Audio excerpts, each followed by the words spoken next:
ರೀ ರೀ ಲೀಲಾ, ಬ್ಯಾಗ್ ಎಲ್ಲ ರೆಡಿ ಆಯ್ತಾ? ಹಾಂ ರೀ, ಬ್ಯಾಗೆಲ್ಲ ಪ್ಯಾಕ್ ಮಾಡಿದ್ದೀನಿ. ಅಲ್ರಿ, ಇವಾಗ ನಾವು ತೊಗೊಂಡಿರೋ ನಿರ್ಧಾರ ಸರಿ ಐತನ್ರಿ? ನಿನಗೆ ಯಾಕೆ ಬಂತು ಇವಾಗ ಈ ಅನುಮಾನ? ಅಲ್ಲ ರೀ, ಅವರನ್ನ ಈ ಮನೆಯಿಂದ ಹೊರಗಡೆ ಕಳಿಸೋಬಿಟ್ಟು ನೀವು ನೋಡಿದರೆ ನಾವೇ ಈ ಮನೆಯಿಂದ ಹೊರಗಡೆ ಹೋಗೋಣ ಒಂದು ಸ್ವಲ್ಪ ದಿನ ಅಂತೀರಲ್ಲ, ಹೆಂಗ್ರಿ ಇದು? ಅವರನ್ನ ಮನೆಯಿಂದ ಹೊರಗಡೆ ಕಳಿಸಿದ್ರೆ ತಾನೇ ಅವರಿಗೆ ಜೀವನ ಏನಂತ ಗೊತ್ತಾಗೋದು. ನೀವು ಅದನ್ನು ಬಿಟ್ಟು ನಾವೇ ಹೋಗೋಣ ಅಂತ ಇದ್ದೀರಲ್ಲ. ನೋಡಲಿಲ್ಲ, ನಾನು ಅವರನ್ನು ಈ ಮನೇಲಿ ಬಿಟ್ಟು ಹೋದ ಕಾರಣ ಏನಂದರೆ ಅವರು ಇಲ್ಲೇ ಇರ್ತಾರೆ. ಆಮೇಲೆ ನಾವು ಅವ್ರ ಮೇಲೆ ಒಂದು ಕಣ್ಣಿಟ್ಟಿರ್ಬೋದು, ಏನು ಮಾಡ್ತಾ ಇದ್ದಾರೆ ಏನಿಲ್ಲ ಅಂತ. ಅದೇ ಏನಾದರೂ ನಾವು ಅವರನ್ನು ಮನೆಯಿಂದ ಹೊರಗಡೆ ಹಾಕಿದ್ರೆ ಅವ್ರು ಎಲ್ಲಿ ಹೋಗ್ತಾರ ಎಲ್ಲಿರ್ತಾರ ಅಂತ ನಾವು ಹೆಂಗೆ ಕಂಡುಹಿಡಿಯೋಕ್ಕಾಗುತ್ತೆ? ನೀನೇ ಹೇಳು. ಅಲ್ಲ ರೀ, ಈ ಮನೆಯಲ್ಲಿ ಅವರಿಗೆಲ್ಲ ಸವಲತ್ತಿದೆ ಅಂದಮೇಲೆ ಜವಾಬ್ದಾರಿ ಹೆಂಗೆ ಬರುತ್ತೆ? ಎಲ್ಲ ಸವಲತ್ತಿದೆ, ಆದರೆ ಮನೆಯಲ್ಲಿ ಅವರಿಬ್ಬರೇ ಇರ್ತಾರೆ. ಅದು ಅಲ್ಲದೆ ಎಲ್ಲ ಕೆಲಸದವರಿಗೂ ಹೇಳಿದ್ದೀನಿ ನಾನು, ಇವತ್ತಲ್ಲ ನಾಳೆಯಿಂದ ನಮ್ಮನೆ ಕೆಲಸದವ್ರು ಯಾರೂ ಬರೋದು ಬೇಡ ಅಂತ ಹೇಳಿದ್ದೀನಿ. ಅವರಿಬ್ಬರು ಇನ್ನೂ ಚೆನ್ನಾಗಿ ಅರ್ಥ ಮಾಡ್ಕೊಳ್ಳಿ. ಆಮೇಲೆ ಮನೆಯಲ್ಲಿ ನಾವಿಬ್ಬರು ಇಲ್ಲ ಅಂದರೆ ಮನೆ ಹೇಗಿರುತ್ತೆ, ನಮ್ಮ ವ್ಯಾಲ್ಯೂ ಏನು ಅನ್ನೋದು ಅವ್ರಿಗೆ ಗೊತ್ತಾಗಬೇಕು. ಹಾಗೆ ಜವಾಬ್ದಾರಿ ಬಂದುಬಿಡುತ್ತಾ ಪಲ್ಲವಿಗೆ? ಆಕೆಗೂ ಗೊತ್ತಾಗಬೇಕು ಮನೆ ನಡೆಸೋದು ಹೆಂಗೆ, ಮನೆಯಲ್ಲಿ ಅಡುಗೆ ಹೆಂಗೆ ಮಾಡಬೇಕು, ಎಲ್ಲ ಕೆಲಸದವ್ರನ್ನೂ ಹೆಂಗೆ ನಿಭಾಯಿಸ್ಬೇಕು. ಇವಾಗ ಕೆಲಸದವ್ರು ಇಲ್ಲ ಅಂದರೆ ಆ ಕೆಲಸನೆಲ್ಲ ಹೆಂಗೆ ಮಾಡಬೇಕು ಅನ್ನೋದೆಲ್ಲ ಗೊತ್ತಾಗಬೇಕಲ್ಲ ಅವಳಿಗೆ. ಅಲ್ಲ ರೀ, ನಾವಿದ್ದಾಗ ಅಷ್ಟು ಪಾರ್ಸಲ್ ತರ್ಸ್ಕೊಂಡು ತಿಂತಾಳಕ್ಕೆ, ಇನ್ನು ನಾವಿಲ್ಲ ಅಂದ್ರೆ ಬಿಡ್ತಾಳನ್ರಿ? ದಿನ ಒಂದಕ್ಕೂ ಪಾರ್ಸಲ್ ತರ್ಸ್ಕೊಂಡ ತಿಂತಾರವರು. ಎಷ್ಟು ದಿನ ತರಿಸ್ಕೊಂಡು ತಿಂತಾರೆ? ಒಂದಿನ, 2 ದಿನ, ಬೇಡ 1 ವಾರ ತರಿಸ್ಕೊಂಡು ತಿಂತಾರೆ. ಆಮೇಲೆ ಅದು ಮುಖಕ್ಕೆ ಹೊಡೆಯುತ್ತೆ. ಆವಾಗ ಜಕ್ಕಸ್ತಾ ಮನ್ಯಾಗ ಅಡುಗೆ ಮಾಡಲೇಬೇಕಾಗತ್ತಕ್ಕೆ. ಅದು ಅಲ್ಲದೆ ಸಂಜೆಗೆ ನಾನು ಒಂದು ಸ್ವಲ್ಪ ಹೇಳ್ತೀನಿ, ಹೆಂಗೆ ನೀನು ಹೆಂಡ್ತಿನ ಚೇಂಜ್ ಮಾಡ್ತೀಯ, ನಿನಗೆ ಬಿಟ್ಟಿದ್ದು ಅಂತ. ನಾನೆಲ್ಲ ಅವ್ನ ಜೊತೆ ಮಾತಾಡ್ತೀನಿ ತಗೋ, ನೀ ಏನೂ ಚಿಂತೆ ಮಾಡಬೇಡ. ನಿನಗೆ ಅವರಿಬ್ಬರು ಚೆನ್ನಾಗಿರ್ಬೇಕೋ ಇಲ್ಲ? ರೀ, ನಾನು ಬಯಸೋದಷ್ಟೇ ರೀ, ಅವರಿಬ್ಬರು ಚಂದನತಂಗ ಹೊಂದ್ಕೊಂಡೋಗಿ ಜವಾಬ್ದಾರಿನ ಚಂದನತಂಗ ನಿಭಾಯಿಸಿದ್ರೆ ಅಷ್ಟೇ ಸಾಕು.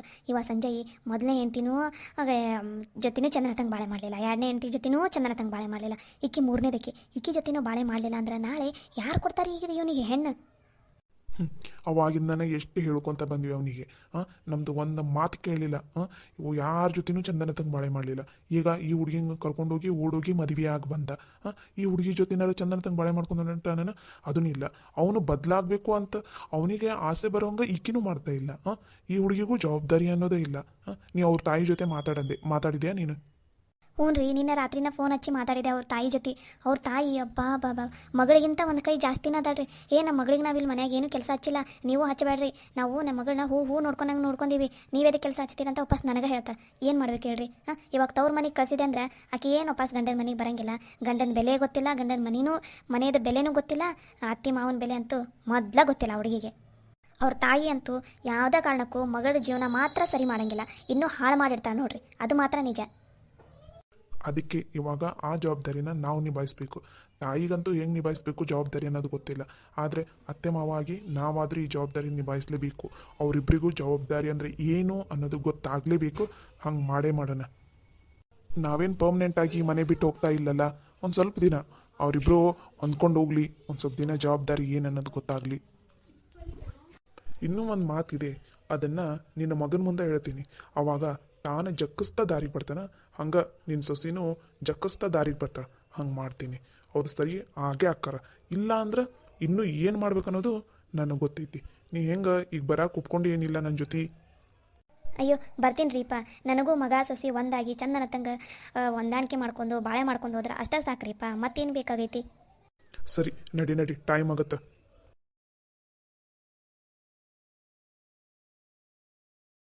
ಎಲ್ಲಿದ್ದಾನೆ ನಿನ್ನ ಮಗ? ಇನ್ನೆಲ್ರಿ, ಒಂದು ಕೋಣೆಗೆ ಮಕ್ಕೊಂಡಿರ್ತಾರೆ, ಇಲ್ಲ ಹಾಲ್ನಾಗ ಕೂತ್ಕೊಂಡು ಟಿವಿ ನೋಡ್ತಿರ್ತಾರೆ ಅಷ್ಟೇ. ಅದನ್ನ ಬಿಟ್ಟು ಮತ್ತೇನು ಮಾಡ್ತಿರ್ತಾರೆ? ಮೊದಲು ನಿನ್ನ ಮಗನ ಕರಿ, ಅವನ ಜೊತೆ ಮಾತಾಡೋಣ, ಆಮೇಲೆ ಪಲ್ಲವಿ ಜೊತೆ ಮಾತಾಡಿದ್ರಾಯ್ತು. ಸಂಜಯ, ಸಂಜಯ. ಮಮ್ಮಿ, ಡ್ಯಾಡಿ ಎಲ್ಲಿ ಹೊಂಟೀರಿ? ಬ್ಯಾಗ್ ಎಲ್ಲ ಪ್ಯಾಕ್ ಮಾಡ್ಕೊಂಡಿದ್ದೀರಾ? ನಿಮ್ಮ ಅಜ್ಜಿಗೆ ಆರಾಮಿಲ್ಲ ಅಂತ, ಅದಕ್ಕೋಸ್ಕರ ಮಾತಾಡ್ಸ್ಕೊಂಡು ಬರೋದಕ್ಕೆ ಹಳ್ಳಿಗೆ ಹೊಂಟೀವಿ. ಮಾತಾಡಿಸಿ ಬರೋದು ಒಂದು 2-3 ತಿಂಗಳಾಗ್ಬೋದು, ಹೇಳೋದಕ್ಕಾಗೋದಿಲ್ಲ. ಒಟ್ನಲ್ಲಿ ಅಜ್ಜಿ ಎಲ್ಲ ಆರಾಮಾದ್ಮೇಲೆ ಬರ್ತೀವಿ ನಾವು. ಯಾಕೆ ಡ್ಯಾಡಿ, ಅಜ್ಜಿಗೆ ಏನಾಯಿತು? ಹಾಗಾದ್ರೆ ನಾವು ಬರ್ತೀವಿ ತಗೋರಿ, 2 ನಿಮಿಷ ಇರ್ರಿ, ನಾವು ಬೇಗ ಬ್ಯಾಗ್ ಎಲ್ಲ ಪ್ಯಾಕ್ ಮಾಡ್ಕೊಂಡು ಬಂದುಬಿಡ್ತೀವಿ, ಮಾತಾಡ್ಸ್ಕೊಂಡು ಬಂದ್ರಾಯ್ತು. ಬೇಡ, ನೀವೇನು ಬರೋದು ಬೇಡ. ಅಲ್ಲಿಗೆ ನಾವು ಹೋದ್ರೆ ಇಲ್ಲಿ ಮನೆಯೆಲ್ಲ ನೋಡ್ಕೊಳ್ಳೋದು ಯಾರು? ಮತ್ತು ನಿನ್ನ ಆಫೀಸು ಅಷ್ಟು ದಿನ ರಜೆ ಕೊಡ್ತಾರಾ? ಬೇಡ, ನಾವು ಹೋಗಿರ್ತೀವಿ, ನೀವು ಇಲ್ಲೇ ಇರಿ ಮನೆಯಲ್ಲಿನೇ. ಯಾಕೆ ಡ್ಯಾಡಿ, ಏನಾಯಿತು? ನಿಮ್ಮ ಮಾತಿಂದ ಶೈಲಿನೇ ಬೇರೆ ಇದೆಯಲ್ಲ ಇವತ್ತು.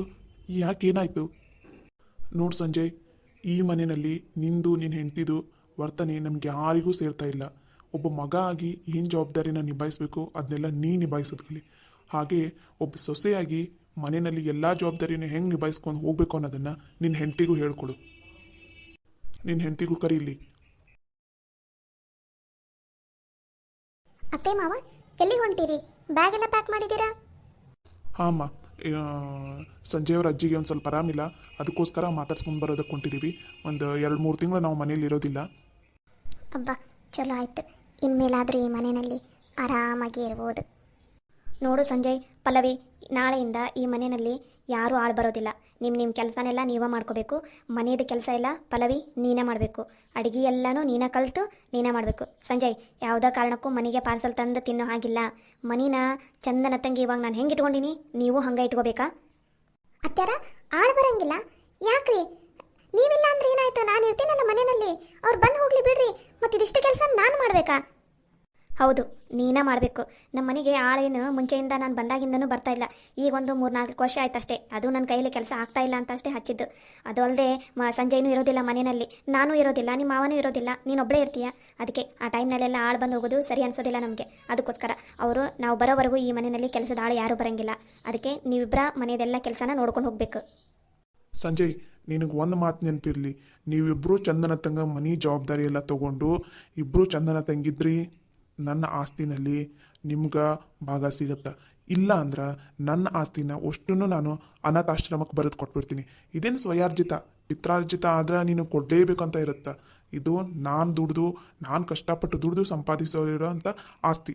ಇದರಲ್ಲಿ ನಿಮಗೆ ಯಾವುದೇ ಕಾರಣಕ್ಕೂ ಆಸ್ತಿ ಕೇಳೋದಕ್ಕೆ ಯಾವುದೋ ಹಕ್ಕಿರೋದಿಲ್ಲ. ನೀ ಚಂದನ ತಂಗಿದ್ದು ಇಬ್ಬರು ಗಂಡ ಹೆಂಡತಿ ಚಂದನ ತಂಗಿ ಬಾಳೆ ಮಾಡ್ಕೊಂಡು ಹೋದ್ರಿ ಈ ಆಸ್ತಿನಲ್ಲಿ ಭಾಗ ಸಿಗುತ್ತೆ. ಇಲ್ಲ ಅಂದ್ರೆ ನಾವು ಬಂದಮೇಲೆ ನಿಮ್ಮನ್ನು ಈ ಮನೆಯಿಂದ ಹೊರಗಡೆ ಆಗ್ತೀವಿ. ನಾವು ಬರೋಷ್ಟಿಗೆ ನೀವಿಬ್ಬರು ಹೊಂದಾಣಿಕೆ ಮಾಡ್ಕೊಂಡು ಜೀವನ ನಡ್ಸ್ಕೊಂಡು ಹೋಗಿ. ಪಲ್ಲವಿ, ನೀನು ಅಷ್ಟಮ್ಮ, ಮನೆಯದೆಲ್ಲ ಜವಾಬ್ದಾರಿ ನಿಭಾಯಿಸ್ಕೊಂಡು ಹೋಗಂಗೆ ನೀ ಇದ್ದಿ. ಸಂಜಯ್, ನೀನು ಅಷ್ಟ, ನಿನ್ನ ಜವಾಬ್ದಾರಿ ಏನೇನೈತಿ ಅದನ್ನೆಲ್ಲ ನೀ ಚಂದನತಂಗೆ ನಿಭಾಯಿಸ್ಕೊಂಡು ಹೋದಿ ಅಂದ್ರೆ ಅಷ್ಟ ನಿಮಗೆ ಈ ಮನೆಯಲ್ಲಿ ಜಾಗ. ಇಲ್ಲ ಅಂದ್ರೆ ನಾವು ಬಂದ ದಿನಾನ ನಿಮ್ಮನ್ನು ಈ ಮನೆಯಿಂದ ಹೊರಗಡೆ ಆಗ್ತೀವಿ. ನೀವೆಲ್ಲಾದರೂ ಹೋಗ್ರಿ, ಏನಾದರೂ ಮಾಡ್ಕೊರಿ, ನಮಗೆ ಸಂಬಂಧ ಇಲ್ಲ. ನಾವಿಬ್ರು ಏನು ಆರಾಮಿರ್ತೀವಿ, ಮನೆ ಐತಿ, ಆಸ್ತಿ ಐತಿ, ಆರಾಮಾಗಿ ಆಳು ಹಚ್ಕೋತೀವಿ. ಇರೋಷ್ಟು ದಿನ ಆರಾಮಾಗಿ ಆಸ್ತಿನಲ್ಲಿ ಎಷ್ಟಾಗುತ್ತೆ ಅಷ್ಟು ತಿಂದು ಉಂಡು ಉಳಿದಿದ್ದೆಲ್ಲ ಅನಾಥಾಶ್ರಮಕ್ಕೆ ಕೊಟ್ಟು ಹೋಗ್ಬಿಡ್ತೀವಿ. ಮುಂದೆ ನೀವೇನು ಮಾಡ್ಬೇಕು ಅನ್ನೋದನ್ನು ಇಬ್ಬರು ಕುತ್ಕೊಂಡು ಯೋಚನೆ ಮಾಡಿರಿ. ಅಲ್ಲಪ್ಪ, ನೀನು ಹೀಗೆಲ್ಲ ಮಾತಾಡೋಕುಂತಿದ್ದಿಲ್ಲ, ಆಸ್ತಿನೇ ಕೊಡಲ್ಲ ಹಂಗಂದ್ರೆ ಹೆಂಗಪ್ಪ? ಇವಾಗ ನಾವೇನು ಮಾಡೀವಿ? ಅದಷ್ಟಕ್ಕೂ ನಾವು ಏನು ತಪ್ಪು ಮಾಡೀವಿ? ಈಗ ಏನು ತಪ್ಪು ಮಾಡೀವಿ? ಇಬ್ಬರು ಗಂಡ ಹೆಂಡತಿಯಾಗಿ ಮನೆಯಲ್ಲಿ ಒಂದು ಚಂದನತೆ ಒಂದು ಸಣ್ಣ ಜವಾಬ್ದಾರಿ ನಿಭಾಯಿಸ್ಕೊಂಡು ಹೋಗಂತಿಲ್ಲ ನೀವು. ಸಂಜಯ್, ನೀ ನನ್ನ ಸಣ್ಣವನ, ಮದುವೆ ಆಯ್ತು, ಇಷ್ಟೊತ್ತಿಗೆ ಮಕ್ಕಳಾಗಬೇಕಾಗಿತ್ತು ನಿಮಗೆ. ಇನ್ನೂ ಆದ್ರೂ ಅದ್ರದ್ದು ಕಡೆ ಚಿಂತೆನೂ ಇಲ್ಲ ನಿಮಗೆ. ಇನ್ನಿಕ್ಕಿ ಪಲ್ಲವಿಗಂತೂ ಏನೇನೇನೇನು ಜವಾಬ್ದಾರಿನೇ ಇಲ್ಲ. ನೋಡು ಪಲ್ಲವಿ, ನೆನ್ಪಿಟ್ಕೋ, ಚಂದನತಂಗ ಗಂಡನ ಜೊತೆ ಬಾಳೆ ಮಾಡಿಕೊಂಡು ಮನೆ ಜವಾಬ್ದಾರಿ ಎಲ್ಲ ನಿಭಾಯಿಸ್ಕೊಂಡು ಓದಿ ಇಲ್ಲಿರ್ತೀರಿ. ಇಲ್ಲ ಅಂದ್ರೆ ನಿಮ್ಮಿಬ್ಬರನ್ನೂ ಮನೆಯಿಂದ ಹೊರಗಡೆ ಹಾಕ್ತೀನಿ. ಅದು ಹೆಂಗೆ ಜೀವನ ನಡ್ಸ್ಕೊಂಡು ಹೋಗ್ತೀರೋ ನಿಮಗೆ ಬಿಟ್ಟಿದ್ದು. ನನ್ನ ಕಾರನ್ನು ನಾನು ತೊಗೊಂಡು ಹೋಗಿರ್ತೀನಿ. ಮನೆಯಲ್ಲಿ ಒಂದು ಬೈಕ್ ಇದೆ, ಅದಷ್ಟೇ, ಸರಿನಾ? ಲೀಲಾ, ಟೈಮ್ ಆಯಿತು, ಹೋಗೋಣ ಬಾ ನಾವು. ಸರಿ ರೀ. ಬರೀ ಮಮ್ಮಿ, ಬ್ಯಾಗ್ ಕೊಡ್ರಿ, ಇಲ್ಲಿ ನಾ ತೊಗೊಂಡು ಬರ್ತೀನಿ, ನೀವು ಕಾರ್ ಹತ್ತಂತ್ರಂತ. ಪಲ್ಲವಿ, ನಿನ್ನ ಗಂಡನ್ನ ನೀನು ದಾರಿಗೆ ತೊಗೊಂಡು ಬಂದು ಇಬ್ಬರು ಚಂದನತಂಗೆ ಜೀವನ ನಡ್ಸ್ಕೊಂಡು ಹೋಗ್ರಿ. ಮತ್ತೊಂದು ಸಲ ಹೇಳಾಕೊಂತೀನಿ, ಅಪ್ಪಿ ತಪ್ಪಿ ಏನಾದರೂ ನೀವಿಬ್ಬರು ಚಂದನತಂಗೆ ಜೀವನ ನಡ್ಸ್ಕೊಂಡು ಹೋಗಲಿಲ್ಲ ಅಂದ್ರೆ ಇದೇ ಥರ ಬೇಜವಾಬ್ದಾರಿತನ ಮಾಡಿದ್ರೆ ನಿಮ್ಮನ್ನು ಮನೆಯಿಂದ ಹೊರಗಡೆ ಆಗ್ತೀವಿ. ಆಮೇಲೆ ನನ್ನ ಮಗ ಅಂತೂ ನಿನ್ನನ್ನು ನೋಡ್ಕೊಂಡು ಹೋಗಂಗಿಲ್ಲ, ನಿನ್ನ ಜವಾಬ್ದಾರಿನೂ ನಿಭಾಯಿಸ್ಕೊಂಡು ಹೋಗಂಗಿಲ್ಲ ಅವನು. ನಿನ್ನೂ ಬಿಟ್ಟು ಬಿಡ್ತಾನೆ. ಅವಾಗ ನೀನು ತವ್ರ ಮನೆಗೆ ಹೋಗಿ ಕೂತ್ಕೋಬೇಕಾಗತ್ತೆ.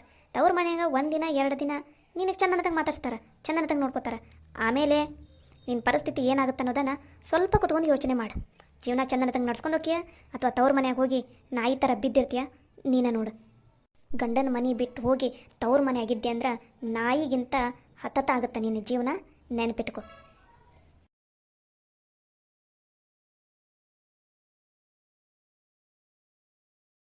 ಪಲ್ಲವಿ, ಹೇಳ್ರಿ. ನೋಡು ಪಲ್ಲವಿ, ಈ ಮನೆಗೆ ಸೊಸೆಯಾಗಿ ಹೆಂಗಿರ್ಬೇಕೋ ಹಂಗಿರೋ. ನಮ್ಮ ಮಮ್ಮಿ ಡ್ಯಾಡಿಗೆ ಇಷ್ಟ ಆಗಂಗೆ ಇರೋ. ನೀ ಚಂದನ ತಂಗೆ ಎಲ್ಲ ಜವಾಬ್ದಾರಿನೂ ತೊಗೊಂಡು ನಿಭಾಯಿಸ್ಕೊಂಡು ಹೋಗಲಿಲ್ಲ ಅಂದ್ರೆ ಅವ್ರು ಯಾವುದೇ ಕಾರಣಕ್ಕೂ ನಮ್ಗೆ ಆಸ್ತಿನ ಕೊಡೋದಿಲ್ಲ. ಹಂಗೇನಾದರೂ ನಮ್ಮ ಮಮ್ಮಿ ಡ್ಯಾಡಿ ನನಗೇನಾದರೂ ಆಸ್ತಿ ಕೊಡಲಾರ್ದ ಬೇರೆ ಅನಾಥಾಶ್ರಮಕ್ಕೆ ಕೊಟ್ರಂತ ತಿಳ್ಕೊ, ನಾನು ಮಾತ್ರ ಯಾವುದೇ ಕಾರಣಕ್ಕೂ ನಿನ್ನ ಜೋಡಿ ಜೀವನ ನಡೆಸಂಗಿಲ್ಲ, ನೆನ್ಪಿಟ್ಕೊ. ಮನೆಗೆ ಬಂದಾಗಿಂದ ಒಂದು ಜವಾಬ್ದಾರಿನೂ ನೆಟ್ಟಿಗೆ ನಿಭಾಯಿಸಿಲ್ಲ ನೀನು. ಎಲ್ಲನೂ ಬರೀ ನಮ್ಮ ಮಮ್ಮಿ ಮೇಲೇನೆ ಹಾಕ್ತಿದ್ದಿ. ಇನ್ನು ಮೇಲೆ ಚಂದನತಾಗ ನಿಭಾಯಿಸ್ಕೊಂಡು ಓದಿ ಈ ಮನೆಯಾಗಿರ್ತಿದ್ದಿ. ಇಲ್ಲಾಂದ್ರೆ ಅವ್ರು ಬರೋಕ್ಕಿಂತ ಮುಂಚೆ ನಿನ್ನನ್ನು ನಿನ್ನ ತವ್ರ ಮನೆಗೆ ಕಳಿಸ್ತೀನಿ. ಹುಷಾರ್, ಲೈಫಲ್ಲೇ ವಾಪಸ್ ನನ್ನ ಜೊತೆ ಜೀವನ ನಡೆಸಬಾರ್ದು, ಹಂಗೆ ಮಾಡಿಬಿಡ್ತೀನಿ.